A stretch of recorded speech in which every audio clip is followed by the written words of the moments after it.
favor, abra sua Bíblia em Lucas capítulo 7. Como é que a graça de Deus opera na nossa família?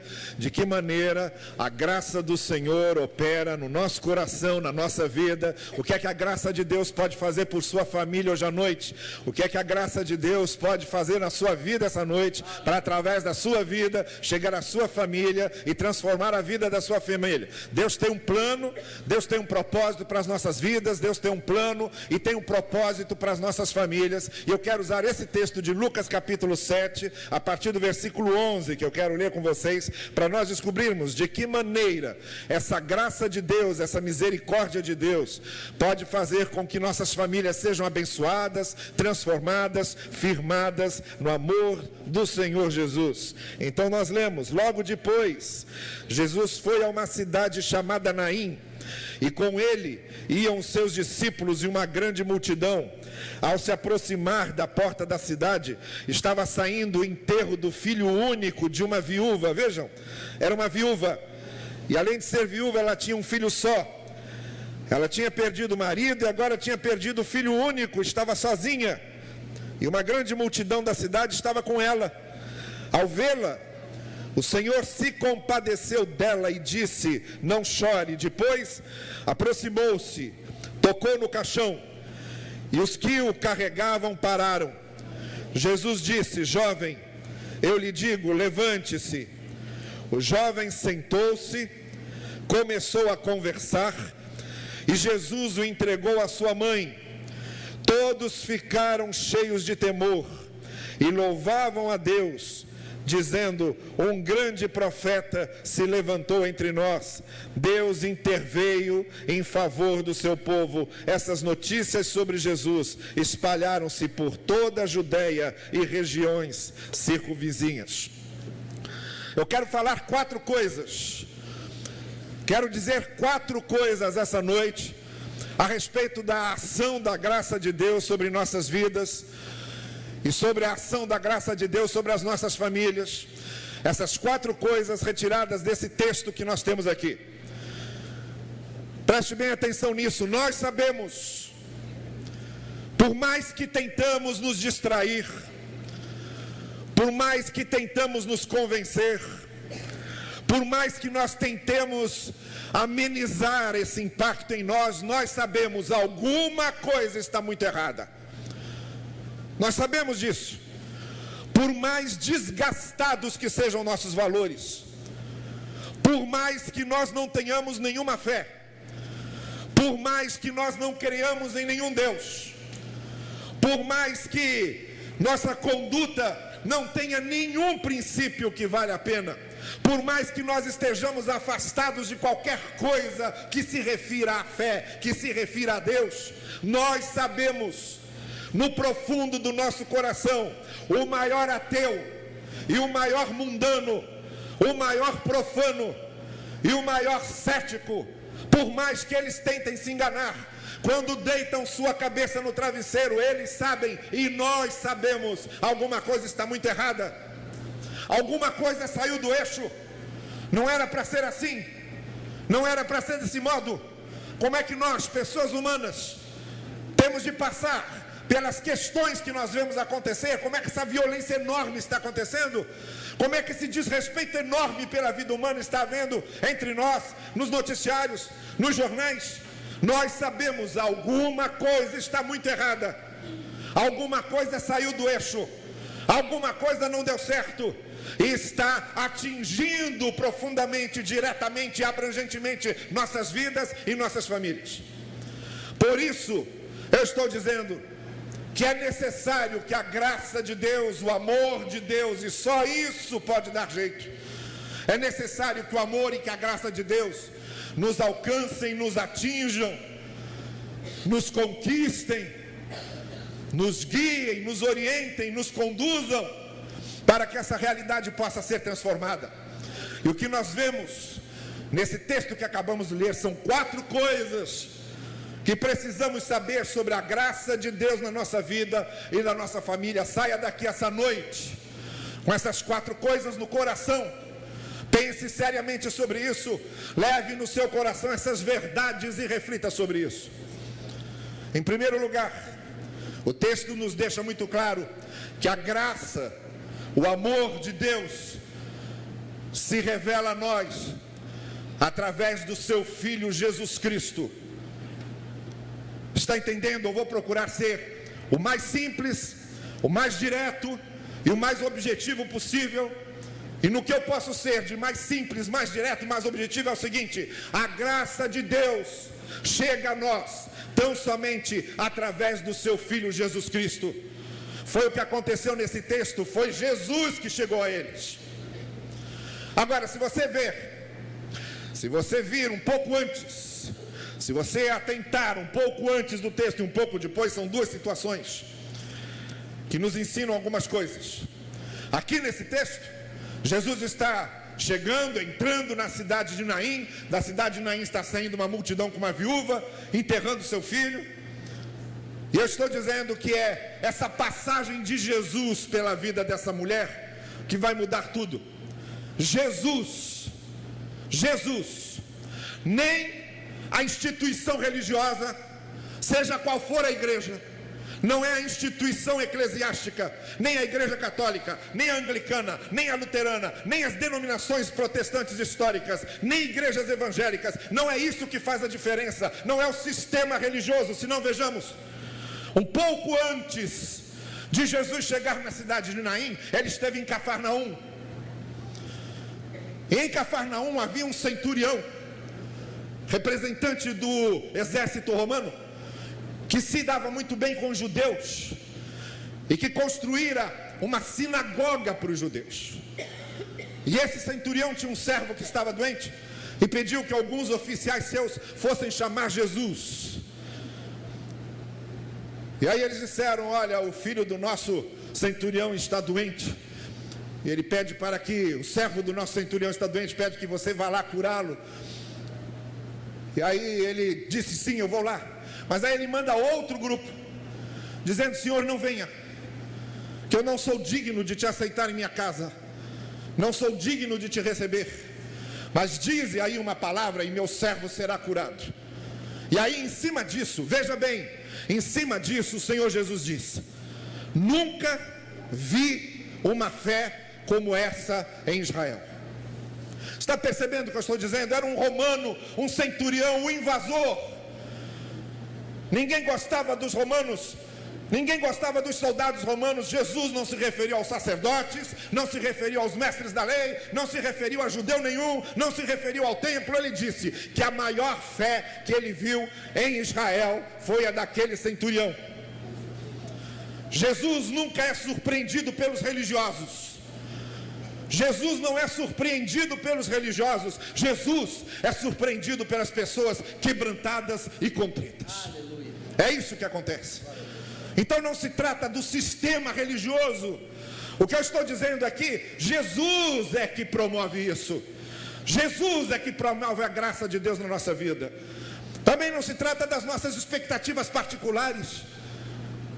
Cada um de vocês tem uma ideia sobre Deus. Cada um de vocês tem uma ideia sobre a Bíblia. Cada um de vocês tem uma ideia sobre Jesus. Olha, sua expectativa não vai definir nada. O que vem logo depois foi uma pergunta que João Batista mandou fazer a Jesus, porque João Batista ficou confuso. João Batista era essênio, era um monge, vivia orando, andava no deserto, ficava solitário, jejuando, comendo gafanhoto e mel silvestre, gafanhoto e mel silvestre, gafanhoto e mel silvestre. Aí no dia seguinte, para variar, mel silvestre e gafanhoto. Era isso que ele fazia. Nem chegava perto daquele churrasco que a gente comeu hoje. Não.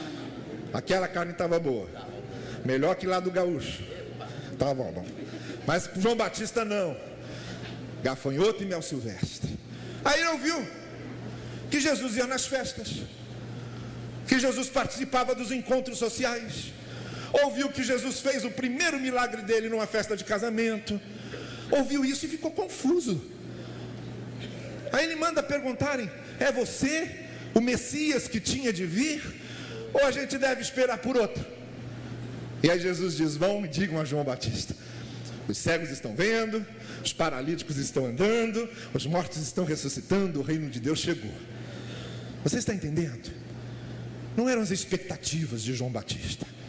Ele, mesmo ele, com toda a sua consagração, suas expectativas foram frustradas, porque não era exatamente o tipo de Messias que ele esperava.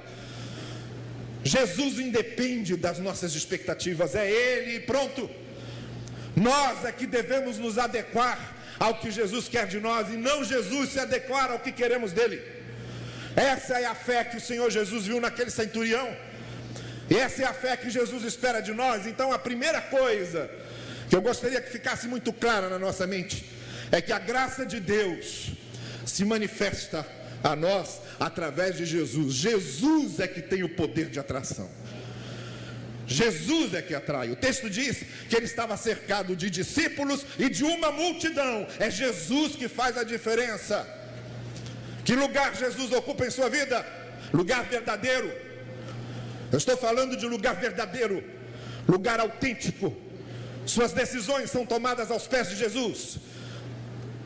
Sua família está aos pés de Jesus. O Senhor Jesus é de fato o Senhor da sua vida, ou é só um retrato na parede, ou é uma imagem no nicho? Você se sente emocionado vendo o crucifixo de Jesus? Ou o Senhor Jesus está habitando no seu coração e vive na sua vida?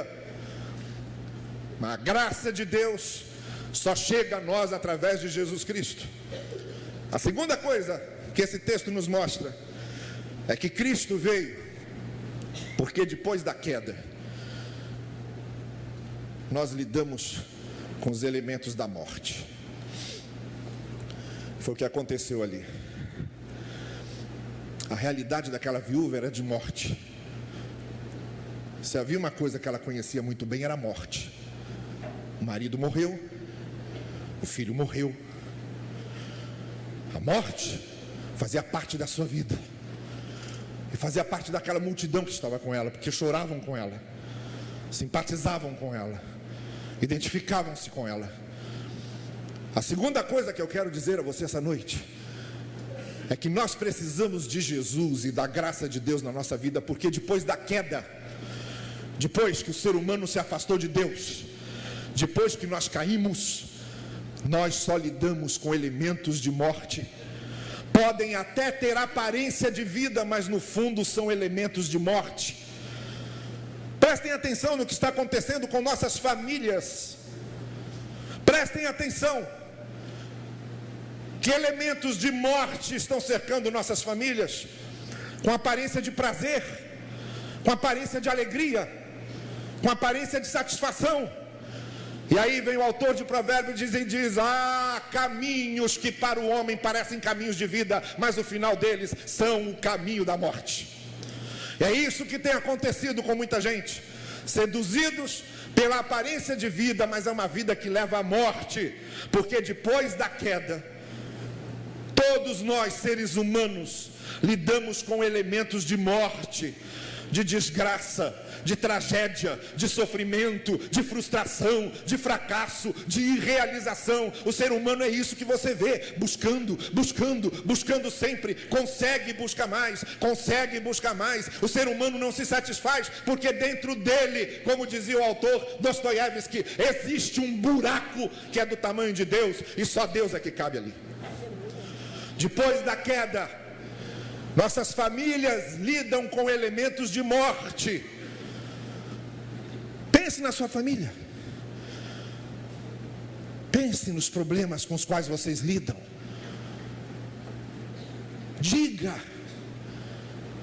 se sua família tem uma situação ideal, perfeita. Por mais que nós nos esforcemos,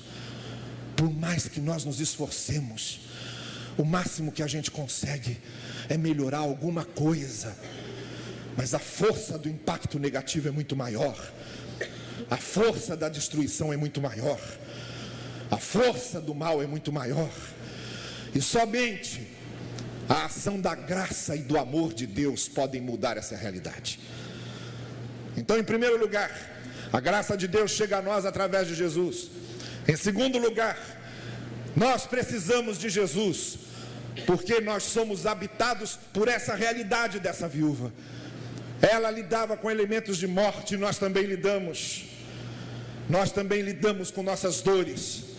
nós também lidamos com nossas tribulações, nós também lidamos com nossos fracassos, com nossas perdas cotidianas. E o Senhor Jesus Cristo diz: eu vim para buscar justamente os que se perderam. Quando a gente foi lá na Cracolândia da Central, eu me sentei de um lado de um jovem, comecei a conversar com um dos jovens, que era filho de um pastor da Assembleia de Deus lá de São Paulo, fora de casa há 15 anos que ele não via o pai. Aí eu comecei a conversar com ele, e comecei a dizer para ele: olha, Jesus Cristo veio para a gente. Ele dizia: eu estou muito perdido, eu estou muito perdido, eu saí de casa, eu já não tenho mais rumo, eu estou aqui mesmo, nessa sarjeta, porque eu já me perdi totalmente, não tem volta. Aí eu disse para ele: olha, o Senhor Jesus disse exatamente que veio para buscar os perdidos. Aí ele olhou para mim e disse: se o negócio de Jesus são os perdidos, está aqui alguém que é mais perdido do que todo mundo. É assim que nós somos, é essa a nossa condição. E foi por causa disso que o Senhor Jesus Cristo veio. Eu vim para buscar os que se perderam, para resgatar os que se perderam. A terceira coisa que esse texto nos diz é que Cristo não tem apenas um discurso de amor, ele tem uma solução de amor. Vejam que o texto diz que Jesus primeiro disse a ela: não chores. O texto diz: Jesus se aproximou dela, viu que a viúva chorava, estava enterrando seu filho. Talvez não haja dor maior do que um pai enterrar um filho, invertendo todo o sistema natural da vida que a gente conhece.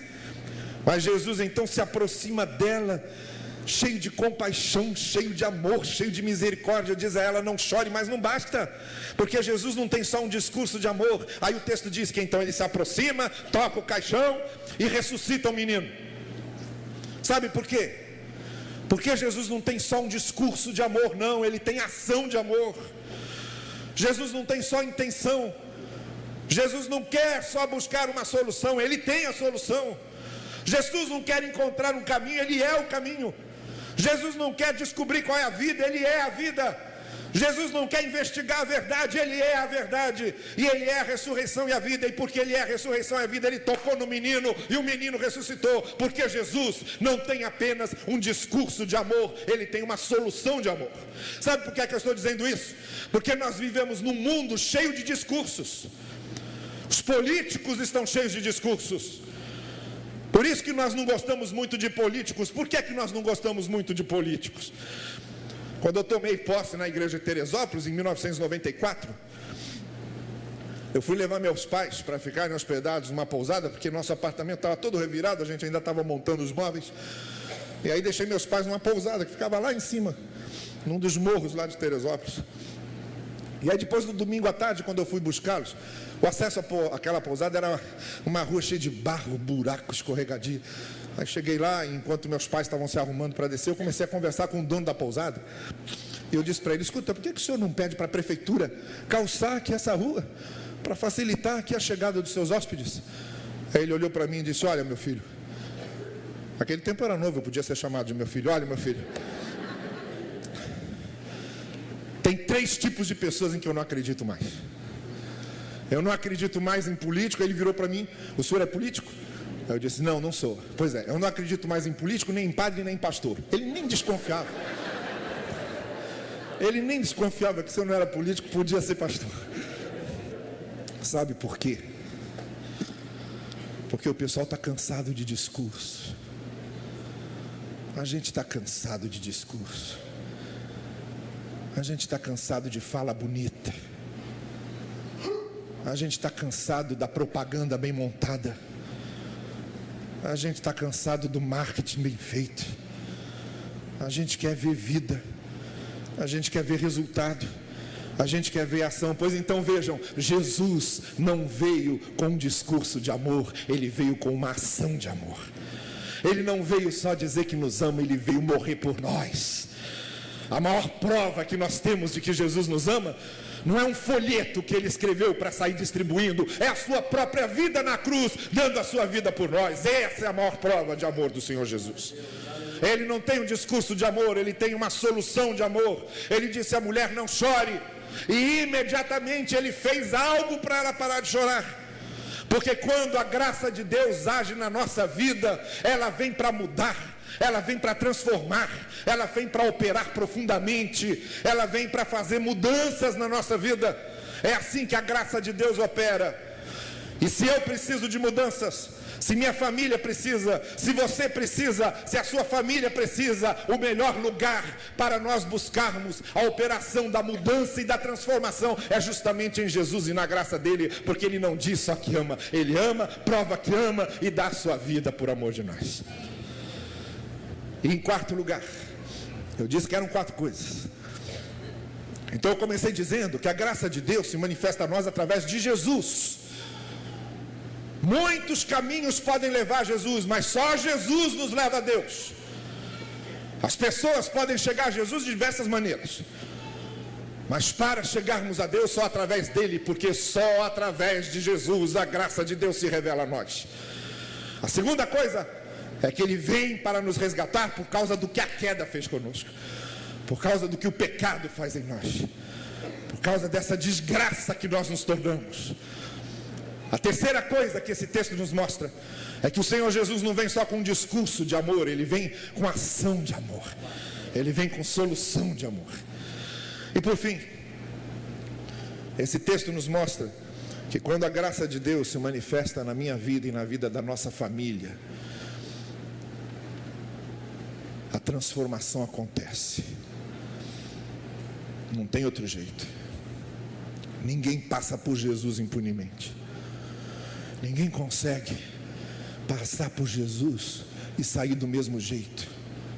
O que eu estou dizendo a você é o seguinte: se você continua a mesma pessoa de sempre, e se a sua família continua a mesma família de sempre, é porque vocês ainda não passaram por Jesus.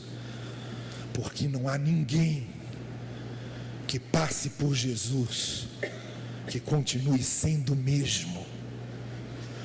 Veja o que aconteceu. Veja como tem tudo a ver com família isso aqui. Primeiro o texto diz que o jovem levantou-se. Ele estava morto, levantou-se. Jesus tocou nele e ele se levantou. Sabe o que isso significa? Isso é o símbolo de todas as coisas que precisam ser superadas. Aquele jovem superou a morte.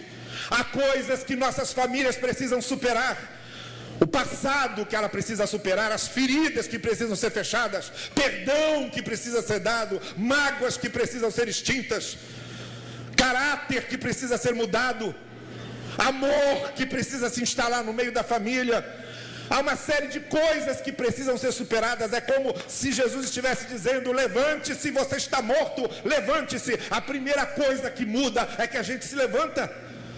A gente não permanece morto quando a graça de Deus opera em nós. A família consegue superar o que precisa ser superado. Os mortos são deixados em lugar da vida. Os defuntos vêm à vida. É isso que Jesus veio fazer, trazer os defuntos que somos para a vida de verdade. Levantou-se. A segunda coisa que aconteceu ali é que ele se sentou e começou a conversar. Não é isso que diz o texto? Olha, ele estava morto. Jesus tocou nele, ele se levantou, superou aquilo do que ele era escravo, superou aquilo do que ele era refém, superou aquilo que o escravizava, superou aquilo que o paralisava. E aí sentou-se e começou a conversar. Do que uma família mais precisa hoje, senão de comunicação, de conversa, a gente se entender, a gente se compreender, a gente ter condição de conversar com o outro. Do que uma família mais precisa hoje, do que isso, simplesmente se entenderem, terem prazer consigo mesmos, conversarem. O que eu vejo de esposas reclamando que tem maridos calados, algumas dizem inclusive, marido calado para mim é eufemismo. é redundância, é exagero. Para mim é a mesma coisa. Marido, sinônimo de calado. Porque eu vejo pais frustrados por causa do desprezo que tem dos seus filhos. O que eu vejo de filhos que levam para o resto da vida uma carência enorme de afeto e de amor, porque não tiveram afeto e amor na infância. Se há uma coisa que precisa acontecer na família, é que se sente e converse. A primeira coisa que aquele morto ressuscitado fez foi sentar e conversar. Diálogo, compreensão, troca, identificação. É isso que faz uma família. É isso que faz um casamento. Não é o papel assinado. É a comunicação, é o diálogo, é o entendimento, é o respeito. É isso que faz um casamento. Ou senão são duas pessoas que só dormem na mesma cama e moram no mesmo teto, mas não são um casamento. E qual foi a terceira coisa que aconteceu? O Senhor Jesus pegou ele e entregou ele para sua mãe. Está aí, seu filho, faz o seguinte: vai tocar a vida, vai viver, a vida segue, a vida segue, vamos lá, vamos continuar vivendo. Porque quando o Senhor Jesus entra nas nossas vidas, entra nas nossas famílias, é para fazer a gente continuar vivendo de verdade. E aí ele entregou o menino para a mãe e disse: vai lá, vai cuidar dele, vai orientá-lo, e você vai amar sua mãe, vai conviver com ela, vai cuidar dela, que é viúva e não tem quem cuide dela. Vai lá, vão viver, meus filhos, vão viver. A vida está aí para ser vivida. É isso que a graça opera em nós e na nossa família, dá condição para a gente de nós vivermos de verdade, de nós experimentarmos vida de verdade, e não essa pseudo-vida que a propaganda mostra, que as novelas mostram, que a televisão mostra. Vida de mentira, vida programada, vida feita em laboratório, vida artificial, vida maquiada. Coluna social de jornal são só fotos. Por trás daquelas fotos em que as pessoas aparecem sorrindo, você tem um monte de desgraça, você tem um monte de frustração, você tem um monte de dor, mas para a foto todo mundo sorri. Não é assim que acontece? Ainda mais hoje, no meio desse narcisismo facebookista que a gente vive. Chega alguém com uma maquininha, a primeira coisa que você faz, o que é? Para aí, sorri. Para aí, ri. Para aí, faz pose. Pois é, pose faz parte de foto. Sorriso faz parte de foto, mas é só a foto. Vai ver o que está por trás. Vai ver as angústias. Vai ver a agonia daquela gente. Vai ver a dor daquela gente. Porque é muito fácil a gente sorrir para a foto. Mas deixa aquelas pessoas ficarem sozinhas. Deixa elas sozinhas com elas mesmas, carregando o absurdo de suas vidas. Mas quando o Senhor Jesus vem, Ele nos dá vida de verdade. Aí a nossa vida deixa de ser só uma foto. Nós começamos a entender o que é vida de fato a partir de Jesus. O que eu quero dizer essa noite a você é que a graça de Deus pode mudar você, pode mudar sua família, pode transformar seus caminhos. A graça de Deus em Jesus. Aí o texto termina dizendo que as pessoas ficaram maravilhadas com aquilo que viram, ficaram encantadas, saíram contando a novidade. Olha, o filho da fulana ressuscitou. Olha, aquele homem que passa fazendo milagres, fez mais um milagre aqui. Ficaram espantadíssimos. E daí? E daí? Um pouco depois, Jesus entrando em Jerusalém, eles e mais alguns tantos gritaram lá: crucificam, crucificam. Por quê? Porque não adianta só ficar admirado, não adianta só ficar espantado. Você hoje à noite pode estar emocionado aqui. Você hoje à noite pode estar experimentando sensações e sentimentos. Você hoje à noite pode estar espantado com o que está vendo. Mas não basta. Não basta estar espantado. É preciso que você abra seu coração, abra a sua vida e deixe o Senhor Jesus operar na sua vida pelo seu amor e pela sua misericórdia. Você não precisa sair daqui como entrou, nem sua família precisa sair daqui como entrou. A graça de Deus pode operar em você, para que haja uma grande transformação na sua vida e a partir de você na sua família. Quem sabe você é a porta? Quem sabe você é a porta pela qual Deus quer entrar para mudar a vida da sua família. Ele vem, muda você primeiro, transforma você primeiro, transforma primeiro seu coração, transforma primeiro sua cabeça, e aí, através de você e com o que você se torna, Deus vai abençoando e transformando a vida da sua família. Quem sabe você aqui essa noite é a porta que Deus quer abrir para chegar até os seus, para mudar a vida deles e para mostrar à sua família o verdadeiro amor e a verdadeira graça de Deus em Jesus Cristo. É isso que eu quero convidar você a fazer essa noite. Deixe o Senhor Jesus, com a sua graça e o seu amor, mudar a sua vida e a partir da sua vida, mudar a vida da sua família.